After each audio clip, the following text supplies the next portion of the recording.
Il était une fois, dans la ville d'Erech, un être formidable nommé Gilgamesh.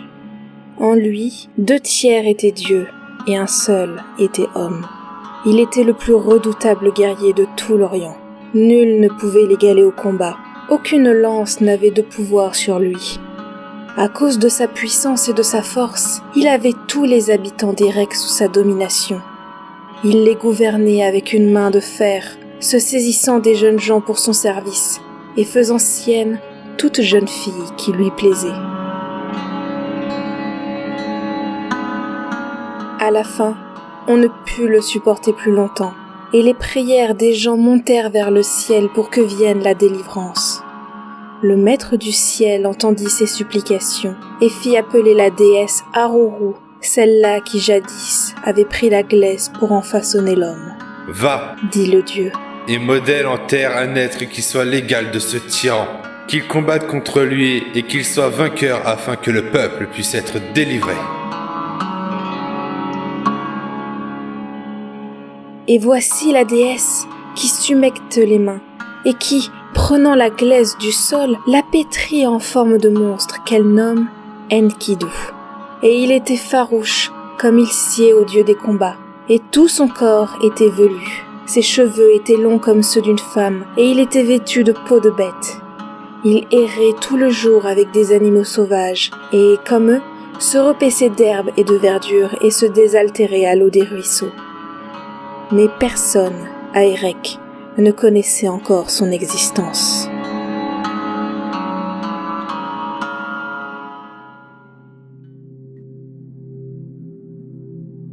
Un jour, un chasseur qui était allé poser des pièges remarqua une créature bizarre qui buvait de l'eau à une fontaine avec les troupeaux sauvages.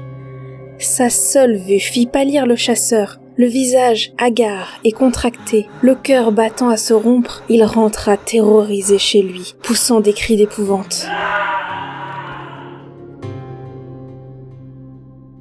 Le jour suivant, il sortit de nouveau dans les champs, mais il s'aperçut que tous les trous qu'il avait creusés avaient été bouchés, que tous les pièges qu'il avait posés avaient été détruits, et ne vit-il pas Enkidu lui-même qui relâchait les animaux capturés?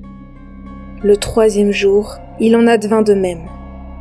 Alors, le chasseur s'en alla consulter son père, et celui-ci lui conseilla d'aller à Erech et de rapporter tout à Gilgamesh.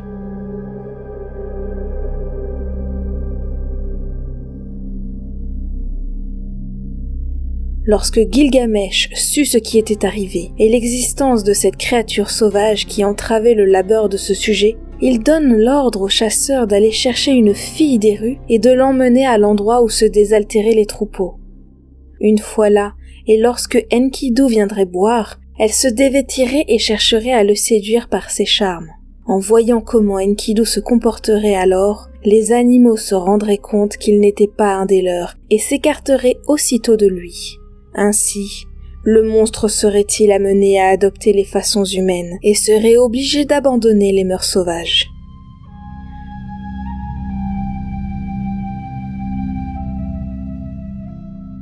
Le chasseur fit comme il lui avait été prescrit, et après un voyage de 3 jours, arriva avec la fille à l'endroit où les troupeaux venaient se désaltérer.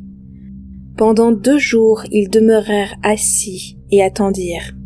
Mais le 3e jour, parut enfin cette sauvage et bizarre créature qui accompagnait les bêtes au bord de l'eau. Dès que la fille le vit, elle se dévêtit et fit montre de ses charmes. Le monstre, transporté de ravissement, la pressa contre sa poitrine et l'étreignait follement.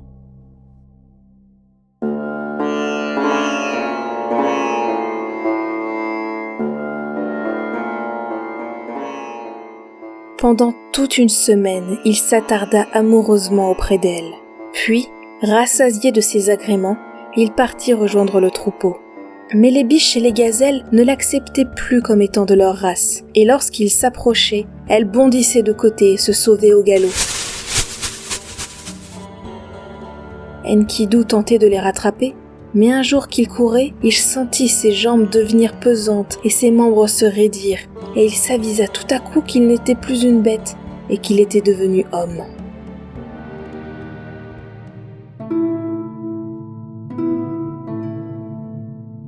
Défaillant et sans souffle, il revint vers la jeune fille. Mais c'est maintenant un tout autre être qui s'assit à ses pieds, la regardant intensément et suspendu aux paroles qu'elle allait prononcer.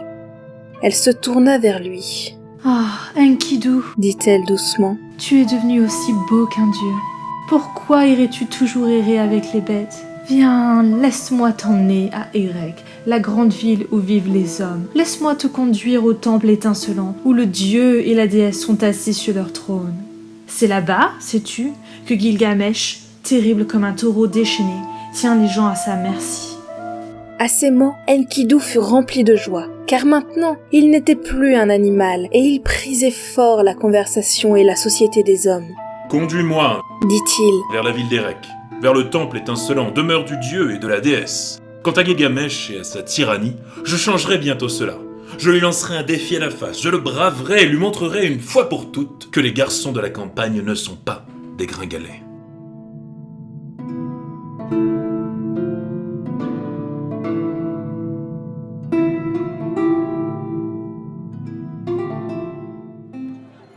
Lorsqu'ils atteignirent la ville, c'était la veille du jour de l'an, et la fête battait son plein.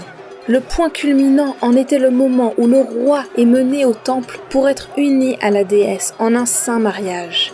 Les rues étaient encombrées d'une foule joyeuse, et de toutes parts résonnaient les cris perçants d'une bruyante jeunesse qui empêchait les gens rassis de dormir.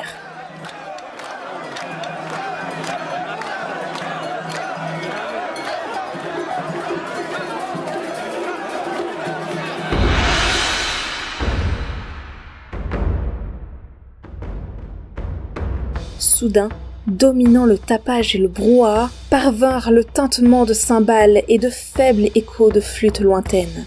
Ce bruit se fit de plus en plus fort. La longue procession apparut, avec Gilgamesh lui-même comme figure centrale.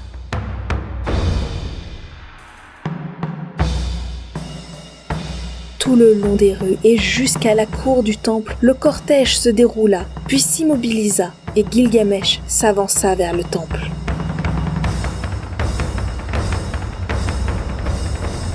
Mais lorsqu'il allait y entrer, il y eut un soudain remous de la foule, et quelques instants plus tard, on put voir Enkidu qui se tenait devant les portes étincelantes, criant son défi et barrant le chemin de son pied. La foule recula stupéfaite, mais sa stupéfaction se nuançait d'un secret soulagement. Enfin, murmurait chacun à l'oreille de son voisin. Gilgamesh a trouvé à qui parler. Voyez donc. Cet homme est sa vivante image. Un peu plus petit. Peut-être, mais... Tout aussi fort. Car il fut élevé avec le lait des bêtes sauvages. Avec le lait des bêtes sauvages. Maintenant, dans Erech, Les choses vont changer. Les choses vont changer.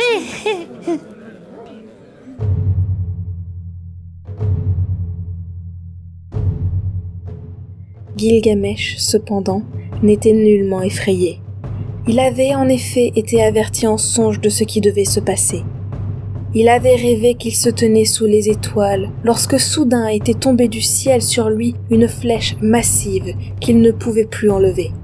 Puis, il avait rêvé qu'une hache gigantesque et mystérieuse avait été subitement lancée dans le centre de la ville, nul ne savait d'où.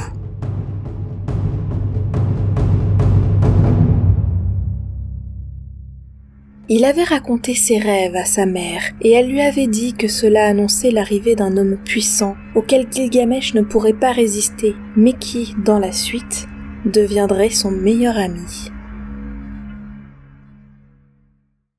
Gilgamesh s'avança à la rencontre de son adversaire, et immédiatement, le corps à corps commença.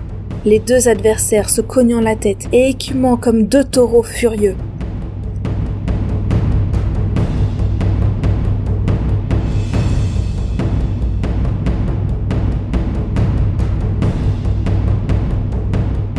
À la fin, Gilgamesh tomba à terre et se rendit compte qu'il avait vraiment trouvé son maître.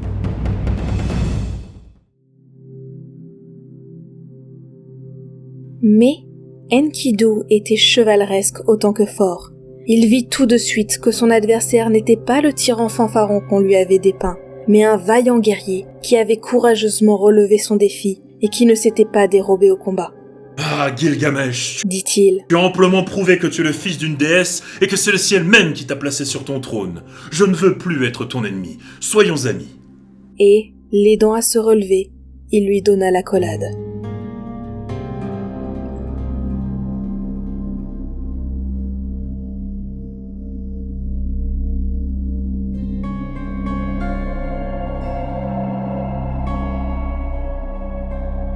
Or, Gilgamesh aimait les aventures et ne pouvait jamais résister à l'attrait du risque. Un jour, il proposa à Enkidu d'aller avec lui dans les montagnes et d'abattre un des cèdres de la forêt sacrée appartenant aux dieux. Cela pour montrer son audace. Ça n'est pas facile, Répondit Enkidu. car la forêt est gardée par un monstre féroce et terrible appelé Umbaba. Souvent, lorsque je vivais avec les animaux, je l'ai vu à l'œuvre. Sa voix est le hurlement de la tempête, il crache du feu et son souffle amène la peste. Fille, Répartit Gilgamesh. est-ce que par hasard tu aurais peur de la lutte, tout brave guerrier que tu es? Seuls les dieux échappent à la mort. Et qu'est-ce que tu oseras répondre à tes enfants lorsqu'ils te demanderont ce que tu as fait quand Gilgamesh a succombé? Alors, Enkidu acquiesça. Et après qu'on eut forgé des armes et des haches, Gilgamesh alla vers les anciens de la cité et leur fit part de son projet. Ils le mirent en garde contre le danger qu'il courait, mais il refusa de céder et alla bien vite s'adresser au dieu Soleil pour implorer son assistance. Le dieu, toutefois, hésitait à lui venir en aide. Alors, Gilgamesh eut recours à sa mère, Ninsun, la reine du ciel, et la supplia d'intervenir. Mais lorsqu'elle connut le projet de Gilgamesh, elle aussi fut consternée. Mettant ses plus beaux habits et sa couronne, elle monta sur le toit du temple et s'adressa au dieu Soleil. « Oh, Dieu Soleil, Lui dit-elle, tu es le Dieu de la justice. Pourquoi donc as-tu permis que j'engendre ce fils, si c'était pour qu'il soit si sauvage et turbulent ? Écoute-moi, cher Dieu Soleil, voilà que ce fils s'entête à vouloir voyager pendant de longs jours et par des chemins très dangereux, uniquement pour se mesurer avec le monstre Umbaba.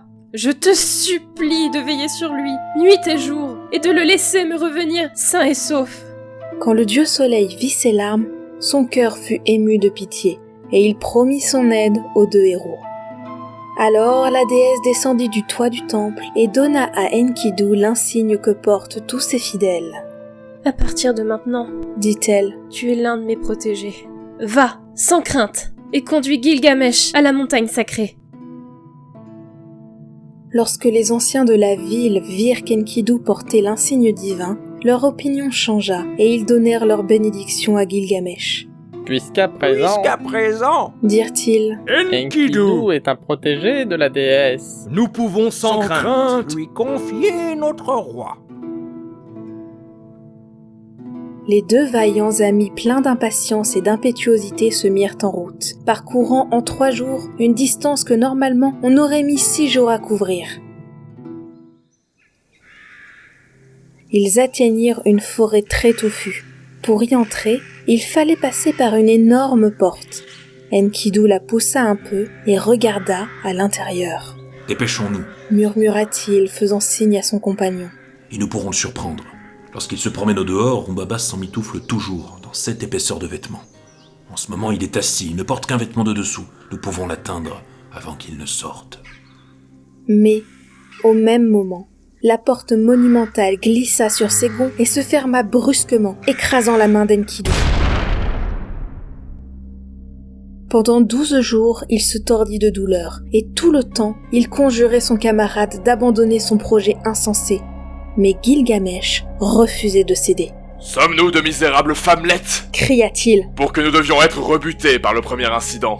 Nous avons parcouru un long chemin. Allons-nous donc nous retourner en nous avouant vaincus ? Fille, tes blessures seront bientôt guéries, si nous ne pouvons pas provoquer le monstre dans son repère. Alors attendons-le dans un fourré. » Ils retournèrent donc dans la forêt et finirent par arriver au mont des Cèdres, cette haute et imposante montagne au sommet de laquelle les dieux tenaient conseil. Fatigués de leur long voyage, ils s'étendirent à l'ombre des arbres et furent bientôt endormis.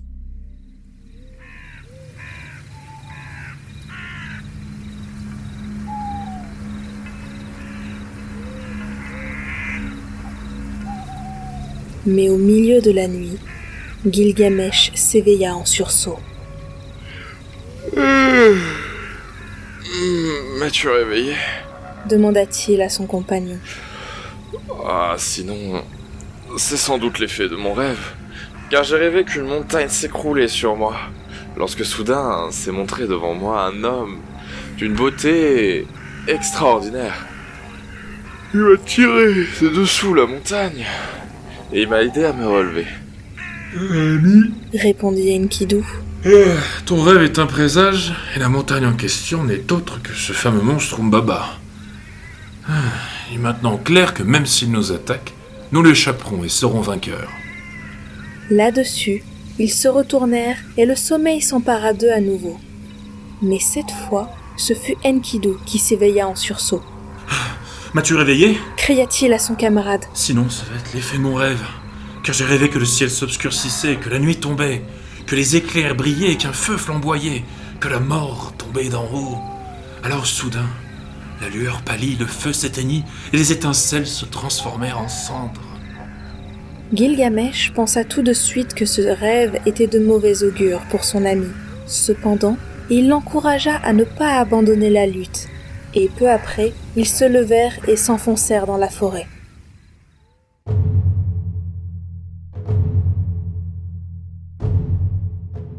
Gilgamesh saisit alors sa hache et abattit l'un des cèdres sacrés.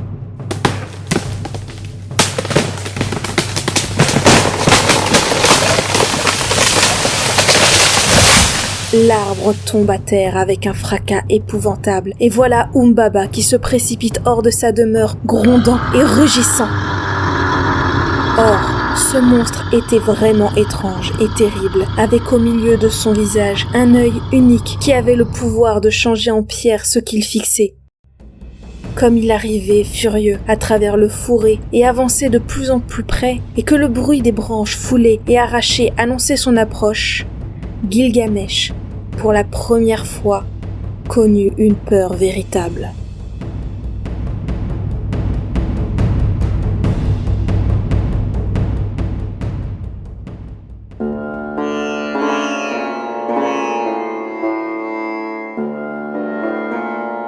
Mais le dieu soleil se souvint de sa promesse, et du haut des cieux, il dit à Gilgamesh de s'avancer sans crainte pour combattre.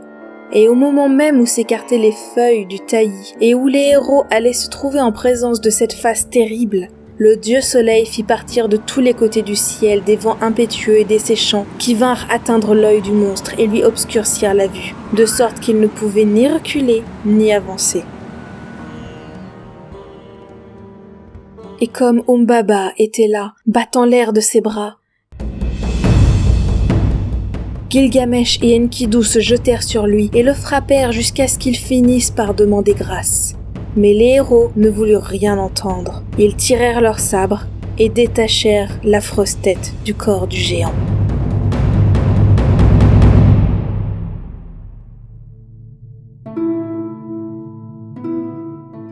Après cela, Gilgamesh essuya son front couvert de la poussière du combat, secoua sa chevelure, enleva ses habits salis et revêtit sa robe royale et sa couronne. Il était si magnifique ainsi paré de sa beauté, et bientôt la céleste Ishtar elle-même se trouva à ses côtés. « Gilgamesh, dit-elle, viens, sois mon amant. Je te donnerai un char d'or incrusté de pierreries et les mules qui le tireront seront aussi rapides que le vent. Tu entreras dans notre demeure au milieu du parfum des cèdres.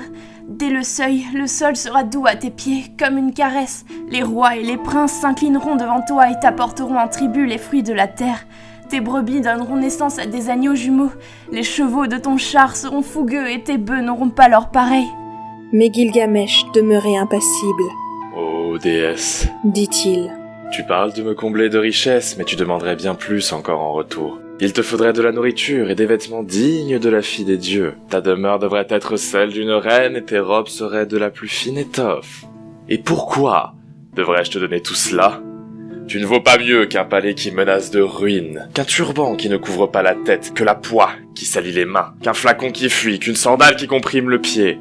As-tu jamais gardé la foi en ton amant ? As-tu jamais été fidèle à ton serment ? Lorsque tu n'étais qu'une jeune fille, Tammuz t'aimait. Et qu'est-il donc advenu de lui? Chaque année, les hommes se lamentent à son sujet. Celui qui vient, se rengorgeant, fier comme un paon, finit les ailes brisées. Celui qui vient à toi, comme un lion, orgueilleux de sa force sans égale, tu le fais tomber 7 fois dans des pièges. Celui qui vient à toi, avec la noblesse d'un coursier dans la bataille, tu le mènes pendant des lieues avec la cravache et l'éperon. Et ensuite, tu lui donnes de l'eau bourbeuse pour le désaltérer. Celui qui vient à toi comme un berger, attentif à son troupeau, tu le transformes en un loup ravisseur, qui est l'opprobre de ses congénères, et que mord de ses propres chiens. Rappelle-toi le jardinier de ton père. Que lui advint-il à lui? Chaque jour, il t'apportait un panier de fruits. Chaque jour, il ornait la table pour tes repas. Mais quand le jour vint, où il repoussa ton amour, il fut torturé par toi comme une araignée qui ne peut plus bouger de son coin. Il est certain que tu feras de même avec moi.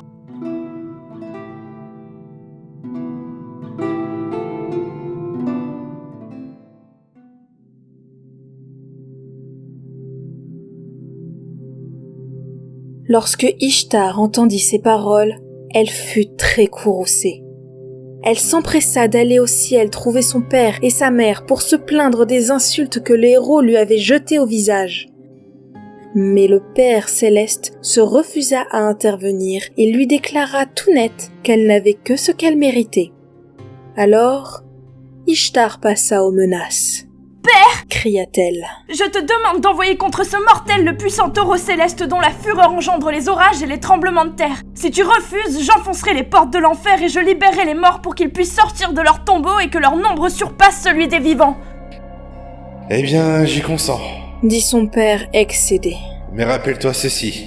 Chaque fois que le taureau descend du ciel, il s'ensuit 7 ans de famine pour la terre. As-tu prévu cela? As-tu constitué des réserves de nourriture pour les hommes et de fourrage pour le bétail? » J'ai pensé à tout, répondit la déesse. Il y a assez d'aliments pour les hommes et suffisamment de fourrage pour les animaux.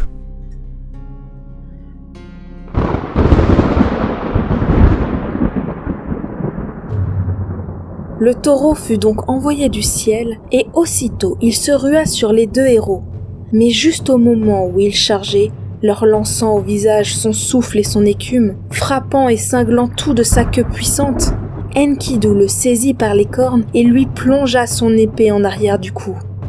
Puis, ils arrachèrent son cœur et le présentèrent en offrande au dieu soleil.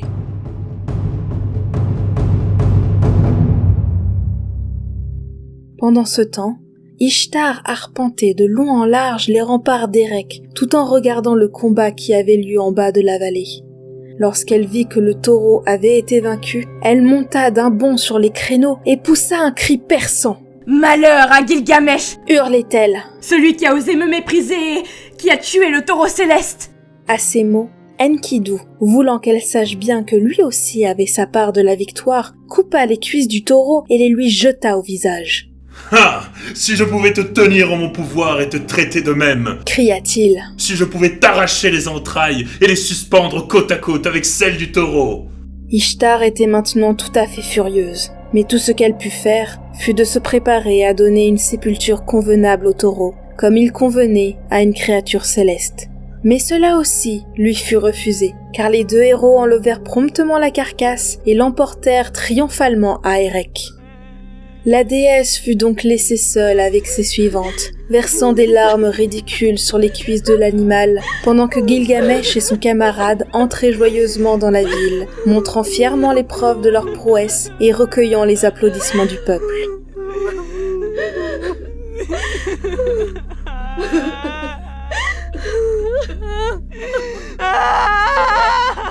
Mais les dieux ne se laissent pas bafouer, et qui sème le vent récolte la tempête.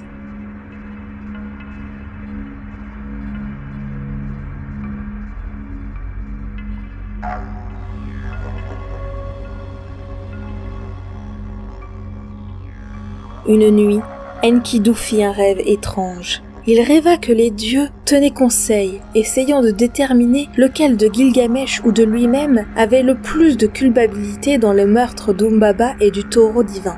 Le plus blâmable, avait-il décidé, devait être mis à mort.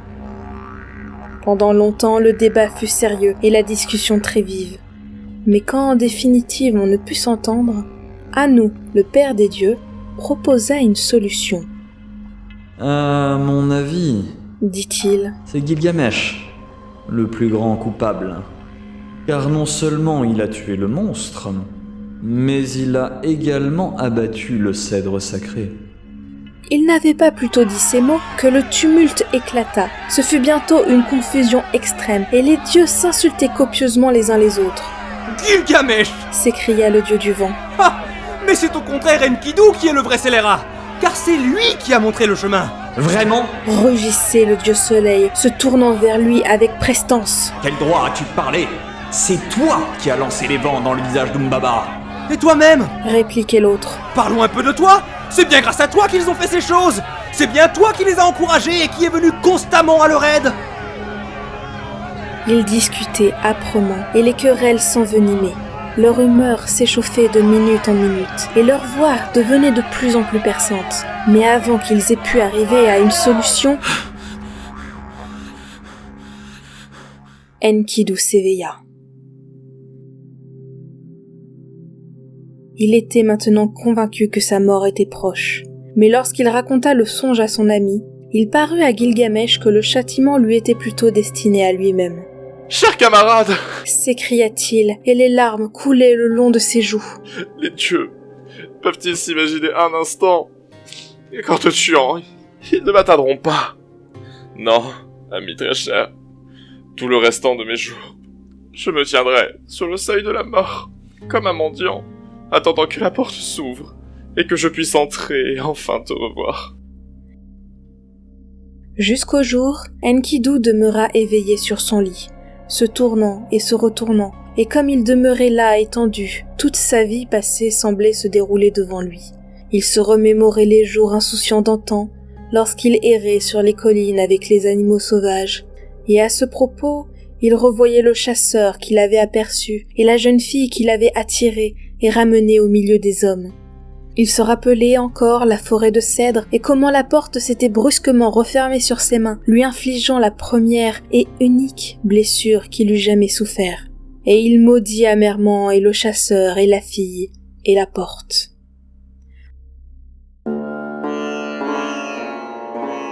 Enfin, les premiers rayons du soleil matinal se glissèrent à travers la fenêtre, baignant la chambre de lumière et se jouant parmi les ombres du mur. « Enkidu !» semblaient dire les rayons. « Ta vie parmi les hommes n'a pas toujours été sombre, et ceux que tu maudis furent en réalité comme des rayons de lumière. Si ce chasseur et cette fille ne s'étaient pas trouvés là, tu serais encore à manger de l'herbe et à dormir dans les prés glacés. Tandis que tu as maintenant la nourriture d'un roi et ta couche est celle d'un prince.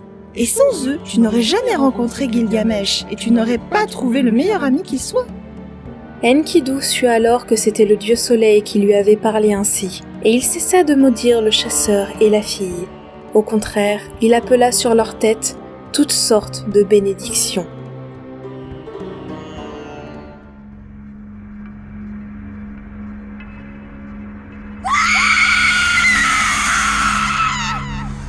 Quelques nuits après, il eut un autre songe. Cette fois, il semblait qu'un cri retentissant remplissait le ciel et la terre, et une créature étrange et grisâtre, avec la face d'un lion, les ailes et les serres d'un aigle, s'abattit soudain, venant d'on ne sait où, et l'enleva. Tout d'un coup, des plumes lui poussèrent sur les bras, et il devint semblable à l'être monstrueux qui l'avait assailli. Il sut alors qu'il était mort et qu'une des harpies de l'enfer l'emmenait rapidement sur la route dont on ne revient pas. Il finit par atteindre la sombre demeure où résident les ombres des disparus. Et voici que tous les grands de la terre étaient autour de lui. Rois, nobles et prêtres, ayant pour toujours abandonné leurs couronnes et leurs habits d'apparat, se tenaient là, pêle-mêle, sous la forme de hideux démons ailés comme des oiseaux. Et au milieu des rôtis et des gâteaux d'antan, ils se nourrissaient maintenant d'immondices et de poussière. Parmi eux, sur un trône élevé, était assise la reine de l'enfer elle-même, avec sa fidèle suivante accroupie près d'elle, et qui lisait sur des tablettes le récit de la vie de chaque âme à mesure que celle-ci passait dans les ténèbres.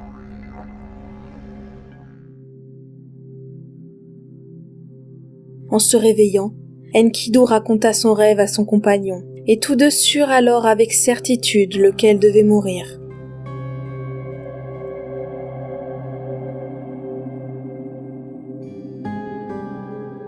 Pendant 9 jours, Enkidu languit sur sa couche, devenant de plus en plus faible, et Gilgamesh le veillait, déchiré par la douleur. « Enkidu !» criait-il, angoissé. « Tu étais pour moi comme la hache à mon côté, l'arc dans ma main, la dague à ma ceinture. Tu étais mon bouclier, mon vêtement d'apparat, ma joie la plus grande. Avec toi, je ne craignais rien. Je supportais tout, j'escaladais les montagnes et je chassais le léopard. Avec toi, j'ai pu maîtriser le taureau divin et me mesurer avec l'ogre de la forêt. Mais à présent, hélas, te voilà plongé dans le sommeil et enseveli dans l'obscurité. Et tu n'entends plus ma voix !» Et pendant qu'il se lamentait, il vit que son compagnon ne bougeait plus et n'ouvrait plus les yeux. Et lorsqu'il passa la main sur le cœur d'Enkidu, il ne le sentit plus battre.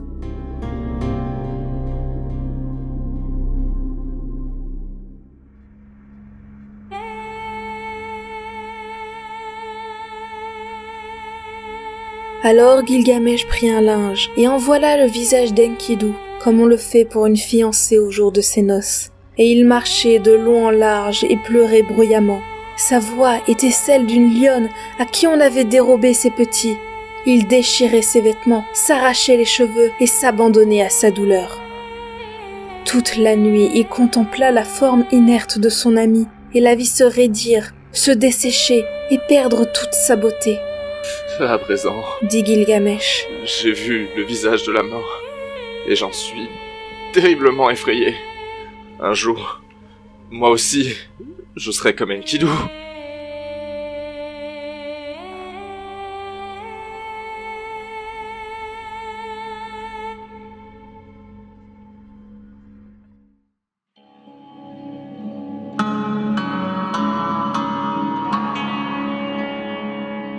Lorsque vint le matin, il avait pris une résolution hardie.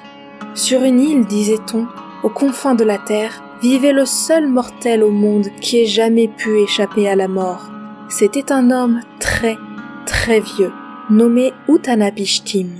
Gilgamesh décida de le rechercher et d'apprendre de lui le secret de l'immortalité.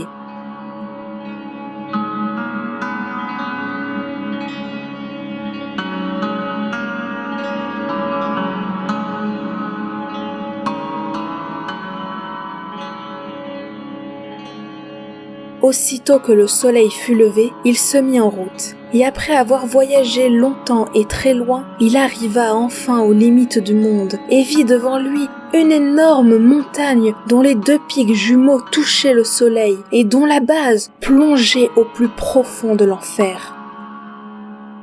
Devant la montagne, une lourde grille gardée par de terribles et affreuses créatures, moitié hommes et moitié scorpions.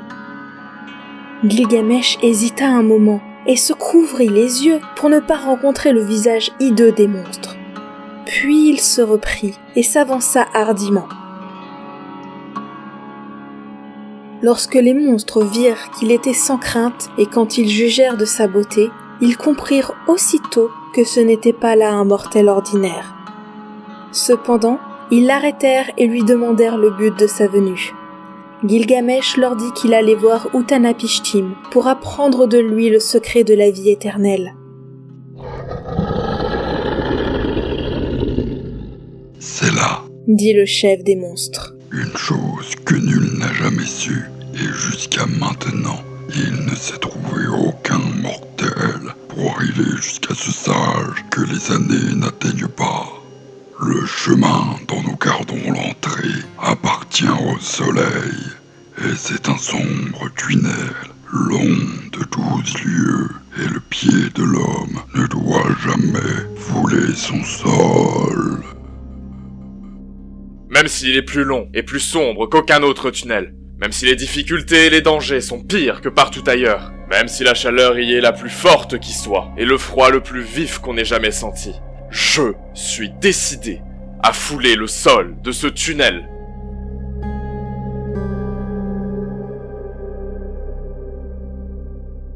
À ces mots, les sentinelles surent avec certitude que celui qui se tenait devant eux était plus qu'un mortel, et aussitôt, ils ouvrirent la porte toute grande.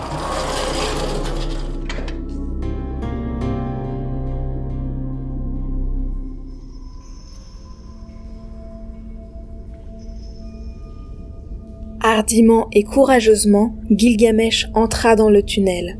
Mais à chaque pas, il faisait de plus en plus sombre et il devint à la fin impossible de voir ni en avant, ni en arrière.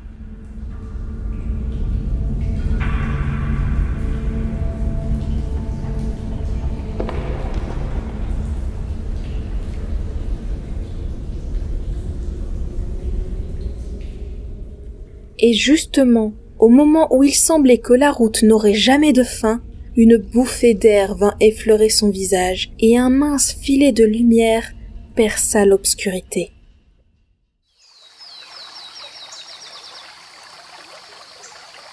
Lorsqu'il sortit sous le soleil, un spectacle merveilleux s'offrit à sa vue.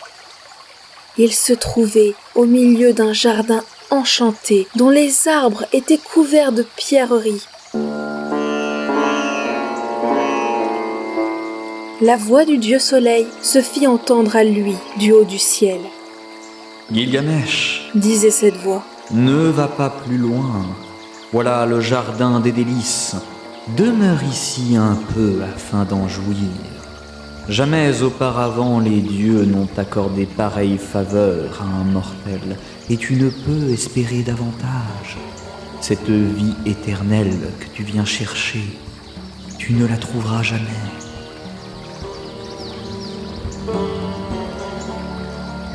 Mais ces paroles même ne réussirent pas à détourner le héros de son but. Et laissant derrière lui le paradis terrestre, il continua son chemin.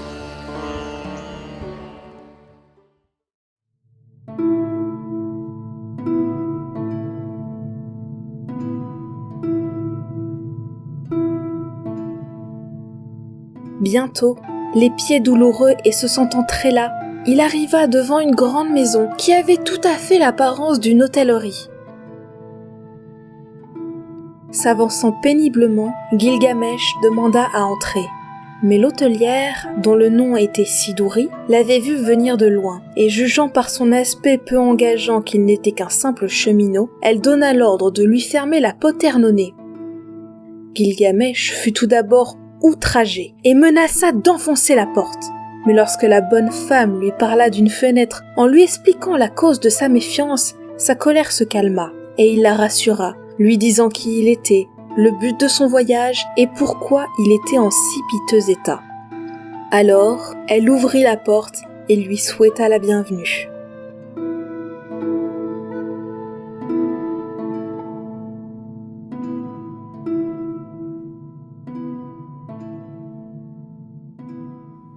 Un peu plus tard, le soir, ils se mirent à parler, et l'hôtelière tenta de le dissuader de sa recherche. Gilgamesh, dit-elle, ce que tu cherches, tu ne le trouveras jamais. Lorsque les dieux créèrent l'homme, ils lui donnèrent la mort en partage. La vie, ils la gardèrent pour eux. Donc, jouis de ce qui t'échoue, mange, bois, sois joyeux. C'est pour cela et pour rien d'autre que tu es né. Mais le héros ne voulait toujours pas céder, et il se mit à questionner la dame sur le chemin à prendre pour aller jusqu'à Uttanapishtim. Il vit, répondit-elle, sur une île lointaine, et tu devras traverser un océan pour y arriver. Or, cet océan est celui de la mort, et nul homme vivant n'a encore vogué sous ses flots. Par hasard, il y a ici en ce moment un homme nommé Urashanabi, qui est le batelier du vieux sage. Il est venu ici pour porter un message. Peut-être pourrais-tu obtenir de lui qu'il te passe jusqu'à l'île.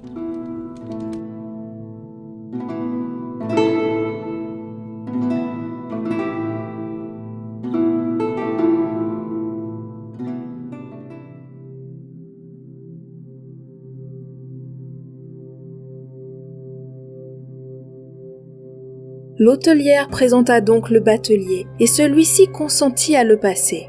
Mais il y a une condition, dit-il. Tes mains ne devront jamais toucher les eaux de mort. Et dès que ta perche y aura été trempée, il te faudra aussitôt l'abandonner et en prendre une autre, de peur que des gouttes d'eau ne viennent te mouiller les doigts. Prends ta hache et coupe 120 perches, car le voyage sera long et tu les utiliseras toutes. Gilgamesh fit ainsi qu'on lui avait recommandé, et peu de temps après, il monta à bord du bateau avec le passeur, et l'embarcation prenait la mer.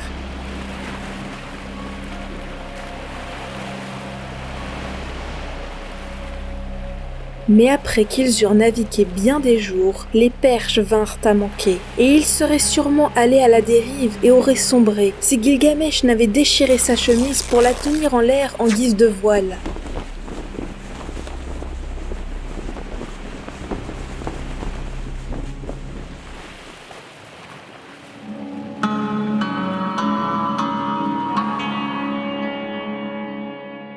Pendant ce temps, Utnapishtim se tenait assis sur la rive de l'île, regardant vers le large, lorsque soudain ses yeux distinguèrent le bateau bien connu, ballotté fâcheusement par les vagues. « Il se passe quelque chose d'anormal », murmura-t-il. « Le bateau semble endommagé. »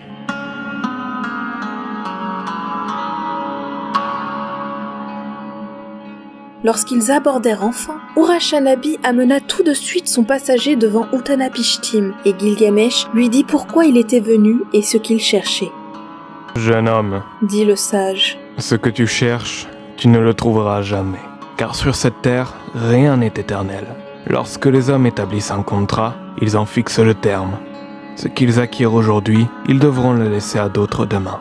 Des inimitiés séculaires finissent par s'apaiser. Les rivières grossissent et débordent, mais à la fin, elles reprennent leur cours normal. Lorsque le papillon quitte son cocon, il ne vit qu'un seul jour. Tout en ce monde a un destin fixé et une saison propice. Il est vrai, répondit le héros. Mais tu n'es toi-même qu'un mortel. Tu n'es en rien différent de moi. Et cependant tu vis à jamais. Dis-moi, comment tu as découvert le secret de cette vie éternelle qui te rend à l'égal des dieux ?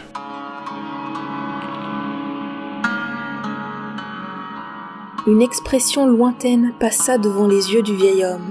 C'était comme si tous les jours de toutes les années qu'il avait derrière lui se déroulaient en procession sous ses regards.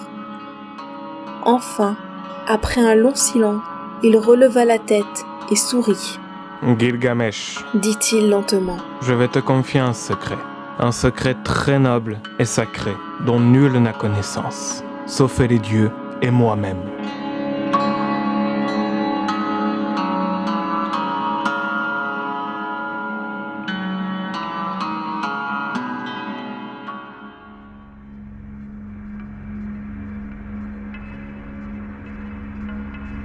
Et il lui conta l'histoire du terrible déluge que les dieux avaient autrefois envoyé sur la terre, et comment Ea, le dieu de miséricorde et de sagesse, l'en avait averti par le sifflement du vent qui passa à travers les bambous de sa cabane.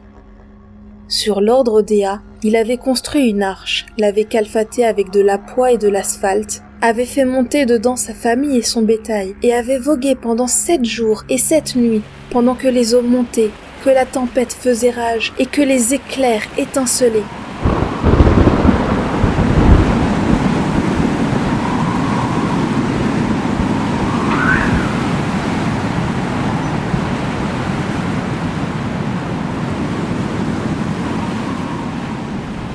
Le 7e jour, l'arche s'était échouée sur une montagne au bout du monde, et il avait ouvert une des fenêtres et lâché une colombe pour voir si les eaux avaient baissé. Mais la colombe était revenue, ne trouvant aucun endroit pour se poser. Alors il avait lâché une hirondelle, et elle aussi était retournée à l'arche. Enfin, il avait envoyé un corbeau. Et le corbeau n'était pas revenu. Puis, il avait fait descendre sa famille et ses bêtes, et avait rendu grâce aux dieux. Mais soudain, le dieu des vents était descendu du ciel et l'avait reconduit dans l'arche, ainsi que sa femme, et avait poussé l'embarcation de nouveau sur les eaux, jusqu'à ce qu'elle atteigne cette île aux confins de l'horizon. Et les dieux la lui avaient assignée pour toujours comme demeure.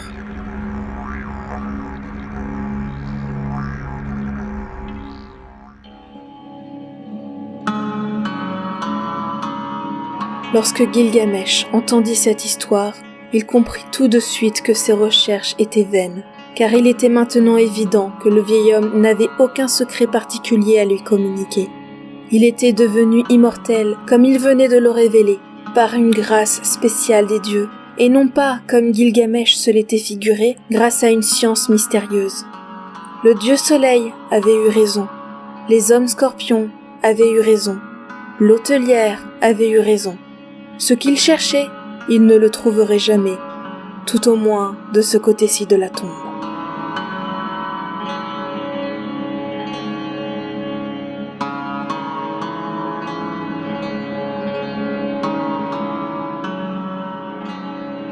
Lorsque le vieil homme eut terminé son histoire, il considéra longuement le visage las et les yeux fatigués du héros. Gilgamesh, dit-il avec bonté. Il te faut un peu de repos. Étends-toi et dors pendant 6 jours et 7 nuits. Il n'avait pas plutôt prononcé ces paroles que ma foi Gilgamesh dormait profondément.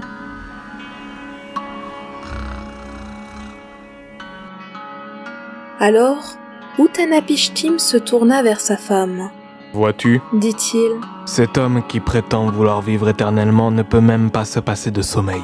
Lorsqu'il s'éveillera, il le niera bien entendu, car les hommes sont toujours des menteurs. Aussi, je veux que tu lui fournisses la preuve qu'il a dormi. Chaque jour qu'il passera endormi, tu feras cuire un pain et tu le placeras à côté de lui. Jour par jour, ces pains deviendront de plus en plus rassis et même moisis. Et après 7 nuits, lorsqu'il se réveillera et qu'il verra les pains posés auprès de lui, il pourra juger par leur état de la durée de son sommeil. Chaque matin, donc, la femme d'Utanapishtim fit cuire un pain, et elle fit ainsi une marque sur le mur pour montrer qu'un jour de plus s'était passé. Et naturellement, à la fin des 6 jours, le premier des pains était complètement sec, le second était comme du cuir, le troisième était détrempé, le quatrième était couvert de points blancs, le cinquième était plein de moisissures, seul le sixième paraissait frais. Lorsque Gilgamesh s'éveilla, il essaya bien sûr de raconter qu'il n'avait nullement dormi. Comment ? dit-il à Utanapishtim. Dès que je ferme les yeux un moment, tu me pousses le coude et tu me réveilles. Mais Utanapishtim lui fit voir les pains, et Gilgamesh put ainsi se rendre compte qu'il avait bien en effet dormi 6 jours et 7 nuits.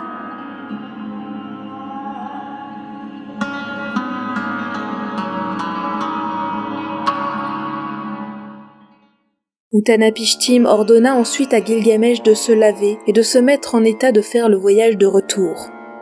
Au moment où le héros mettait le pied sur l'embarcation pour s'en aller, la femme d'Utanapishtim s'approcha. « Écoute, dit-elle à son mari, tu ne peux pas le laisser partir ainsi les mains vides. Il est arrivé jusqu'ici avec beaucoup de peine et d'effort, et tu dois lui faire un cadeau de départ. » Le vieil homme éleva les yeux et regarda le héros avec sympathie. « Gilgamesh, dit-il, je vais te confier un secret. Dans les profondeurs de la mer se trouve une plante. Elle ressemble à du nerf brun et a des épines comme un rosier. Si quelque homme vient à la posséder, il peut, en la goûtant, retrouver la jeunesse. »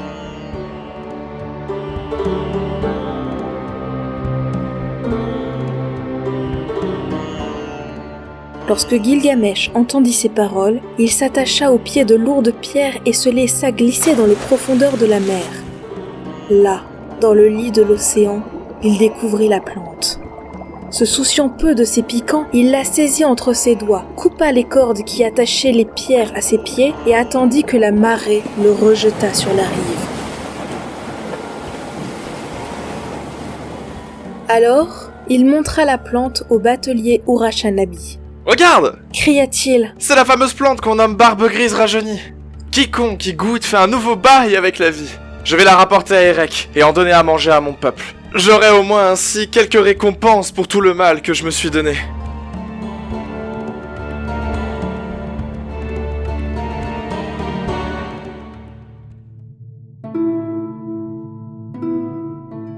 Après avoir traversé les eaux maléfiques et atteint la terre ferme, Gilgamesh et son compagnon commencèrent leur long voyage à pied vers la ville d'Erech.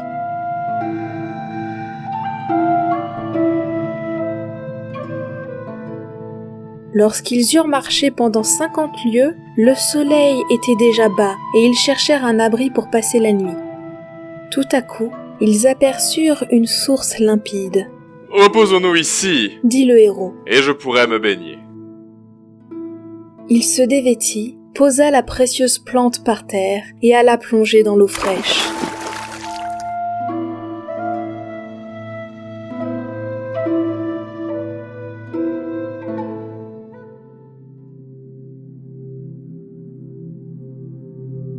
Mais dès qu'il eut tourné le dos, un serpent sortit de l'eau et sentant le parfum de la plante, l'emporta. Et il n'en eut pas plutôt goûté qu'il put aussitôt se dépouiller de sa peau et retrouver sa jeunesse.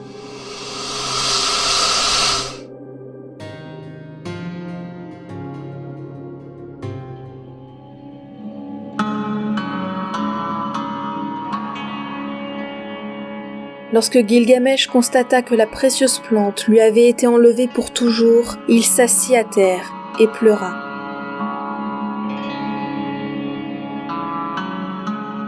Mais bientôt, il se releva, enfin résigné au sort commun de tous les hommes, et il s'en alla vers la cité d'Erech, retournant au pays d'où il était venu.